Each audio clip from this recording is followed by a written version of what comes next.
प्रिय दोस्तों, मेरे चैनल में आपका स्वागत है। 60 के दशक की मशहूर अदाकार फरीदा जलाल खूबसूरती से लेकर बेजोड़ अभिनय सब कुछ होने के बाद भी आखिर वो मुख्य हीरोइन क्यों नहीं बन सके और बस बहन, भाभी और मां के किरदार तक सिमट गई। क्या आपको पता है कि दिलीप कुमार की वजह से उनका करियर तबाह हो गया था? चलिए उनका ये सच आपको बताते हैं। फरीदा जलाल दिल्ली की रहने वाली है। यहीं पर 14 मार्च 1949 के दिन उनका जन्म हुआ था, मगर वो पली बड़ी मुंबई शहर में। पहले आपको फरीदा के हिंदी सिनेमा में आने का रोचक किस्सा सुनाते हैं। ये उस समय की बात है जब वो 15 से 16 साल की रही होगी। पचगनी के सेठ जोसेफ कॉन्वेंट स्कूल में पढ़ा करती थी। उनको बचपन से ही बॉलीवुड में हीरोइन बनने का बड़ा शौक था। हुआ ये कि 1965 में बम्बई में एक बड़ा टैलेंटेड हॉन्ट होने वाला था। फिल्म फेयर और यूनाइटेड फिल्म प्रोड्यूसर विल मिलकर देश में छिपे अभिनय के हुनर को तलाशने वाले थे। बिमल रॉय, B.R. चोपड़ा, नासिर हुसैन, G.P. सिप्पी और शक्ति सामंत जैसे दिग्गज डायरेक्टर, प्रोड्यूसर, जज बनाए गए थे।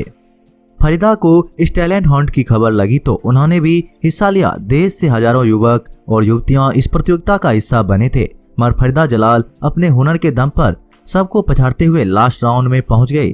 अब मुकाबला सबसे बड़ा था, क्योंकि उनको टक्कर देने के लिए राजेश खन्ना, विनोद मेहरा, सुभाष घई और धीरज कुमार जैसे लोग भी अंतिम राउंड में थे। आखिर में जब टैलेंट हंट के विजेता की घोषणा हुई तो दो नाम सामने आए, राजेश खन्ना और फरीदा जलाल। दोनों ने ही संयुक्त रूप से प्रतियोगिता जीत ली थी। वहां जश्न चल रही थी कि दर्शकों के बीच बैठे राजेश्वरी प्रोडक्शन के ताराचंद चुपचाप फरीदा जलाल के पास पहुंचे, उनको स्टेज के पीछे बुलाया और बोले कि मैं तकदीर फिल्म बना रहा हूं, क्या तुम इस फिल्म का हिस्सा बनोगे? फरीदा का तो जैसा सपना ही पूरा हो गया। उन्होंने फौरन हाँ कर दी और 1967 में आई भारत भूषण की इस फिल्म से अदाकार ने हिंदी सिनेमा में कदम रख दिया।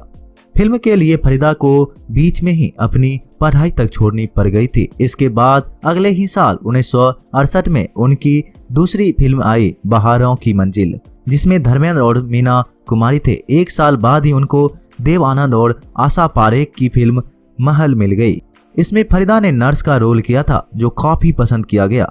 1969 में वो फिल्म आई जिसमें फरीदा जलाल की किस्मत ही बदल कर रख दी। वो थी सुपरस्टार राजेश खन्ना की आराधना। इसमें वैसे तो मुख्य अभिनेत्री शर्मिला टैगोर थी, मगर फरीदा को भी राजेश खन्ना के अपोजिट ही कास्ट दिया गया था।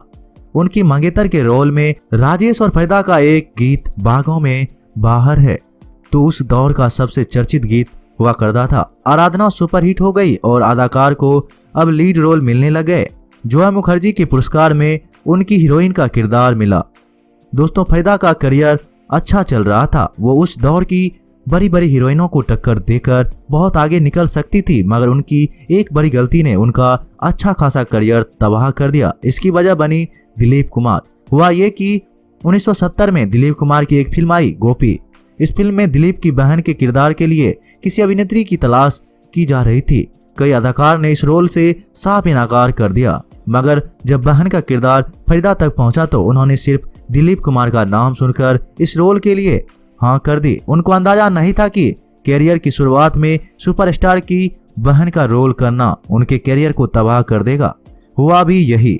गोपी तो हिट हो गई, फरीदा की भी खूब तारीफ हुई, मगर उसके बाद से उनको जो रोल मिलने शुरू हुए वो हीरो की बहन की थी। अभिनेत्री की एक गलती ने उनको मुख्य हीरोइन से सीधा बहन के किरदार तक पहुंचा दिया। हर हीरो अब उनको अपनी फिल्म में बहन के रूप में ही चाहने लगा। 1971 में संजीव कुमार की पारस हो या अमिताभ की मजबूर, फरीदा सबकी बहन बनी ही नजर आई। अमर प्रेम, बॉबी, धर्मात्मा और शतरंज के खिलाड़ी जैसे कुछ फिल्मों करने के बाद वो धीरे धीरे हिंदी सिनेमा से गायब हो गए। सब कुछ होते हुए भी उनका करियर तबाह हो चुका था। उनको रोल मिलने ही बंद हो गए। इसके बाद उन्होंने शादी कर ली। फिल्म से किनारा करने में ही भलाई समझी। 1978 में उन्होंने अभिनेता तबरेज परमावर से शादी कर ली और उनके साथ बेंगलोर चली गई। उनका एक बेटा हुआ, यासीन जलाल। साल 2003 में पति से उनका तलाक हो गया। वैसे फरीदा जलाल ने कई सालों बाद दूसरी पारी शुरू की। बॉलीवुड की मां और दादी के रूप में वो कुछ टीवी सीरियल में भी नजर आई। फिलहाल वो 73 साल की हो गई है और बेंगलोर और मुंबई में आती जाती रहती है और अपने बेटों के साथ रहती है, मगर वो दिलीप कुमार की भी बहन बनने की गलती ना करती तो शायद मुख्य अभिनेत्री की लिस्ट में उनका भी नाम लिया जाता। दोस्तों, पुरानी फिल्मों में आपको फरीदा जलाल कैसी लगती थी? उनका कोई किरदार या फिल्म आपको याद है तो हमें कमेंट में जरूर बताइएगा। मिलते हैं एक नई वीडियो के साथ, तब तक के लिए आप अपना ख्याल रखिएगा। धन्यवाद।